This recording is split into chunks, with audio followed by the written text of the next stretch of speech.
¿Qué tal? Muy buenos días. El día de hoy nos encontramos en una de las principales arterias de aquí de la ciudad de Celaya, específicamente en la calle de Morelos, anteriormente conocida como la calle de los Mesones. Un dato interesante es que se conoce así porque durante la época novohispana, el periodo colonial, esta calle fue sumamente importante porque alojaba diferentes espacios, obviamente que daban alojo, que daban cobijo a diferentes viajeros, a diferentes herreros durante mucho tiempo. Es indispensable reconocer la importancia que ha tenido esta ciudad. Incluso se puede ver a través de sus edificios. El día de hoy quiero platicarles acerca de este inmueble sumamente interesante que ha logrado permanecer y ha logrado atravesar las inclemencias del tiempo. Este edificio fue construido como un puente. Así es, al día de hoy a la simple vista pareciera pues únicamente arreglos de los costados de la calle. Sin embargo, fue construido como un puente en 1844 cuando estaba de prefecto político Pantaleón Espinosa. Un dato interesante es que, pues bien, ¿por qué un puente en lo que hoy vendría siendo el centro de la ciudad?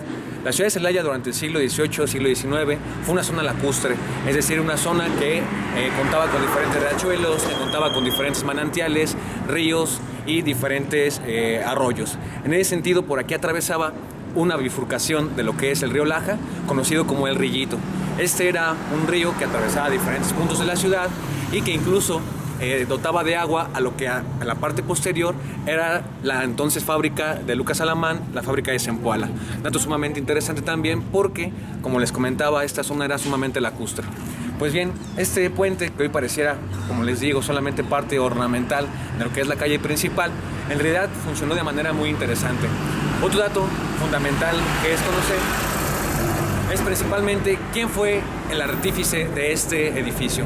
Pues bien, en 1844 se contrató a Longinos Núñez, un arquitecto específicamente de la corriente neoclásica que muchas veces se ha relacionado con el arquitecto Francisco Dado Tres Guerras. Sin embargo, pues no hay datos, no hay elementos documentales que comprueben esta unión. Sin embargo, es interesante cómo el arquitecto Longinos Núñez pone a un costado una simbolía, un símbolo de una persona sedente con un medallón en medio. Mucho tiempo se le conoció, incluso hasta la fecha, como el famoso Puente de las Monas. Sin embargo, simbólicamente lo que se quería referenciar es la alusión a la República Mexicana, por un costado, y del otro lado lo que tenemos es una alusión a lo que sería la ciudad de Celaya. Sin embargo, en la Vox Populi, en el imaginario colectivo, se le siguió conociendo como el famoso Puente de las Monas. Es muy interesante, como les comentaba, esta unión o esta vinculación que quieren hacer entre Francisco Dado Tres Guerras y el arquitecto Longinos Núñez. Sin embargo, como les comentaba, no hay datos certeros de esta unión, porque pues bien, los inicios del trabajo de Longinos Núñez empezaron en los años 40 del siglo XIX y Tres Guerras llevaba más de una década que había fallecido. Otros datos interesantes sobre este hermoso puente que ha sobrellevado las inclemencias del tiempo es el tipo de personajes que atravesaron por él. Uno de los más interesantes es en 1864 fue Maximiliano de Habsburgo. Maximiliano de Habsburgo venía desde la Ciudad de México para llegar a la ciudad de Guanajuato. Al momento que la ciudad se entera, las autoridades comienzan a hacer toda una especie de comitiva para recibirlo. Y es justamente aquí, en este espacio, donde se hace una comitiva de recibimiento al entonces emperador Maximiliano de Habsburgo. Es muy interesante ver que estos espacios siguen latentes y que es únicamente cuestión de levantar un poco la cabeza para poder apreciarlos.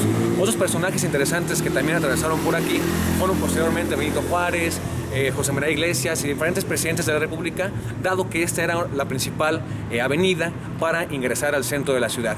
Pues bien, los invito nuevamente a que podamos apreciar estas esculturas, estos edificios que forman parte del patrimonio material de la ciudad de Celaya.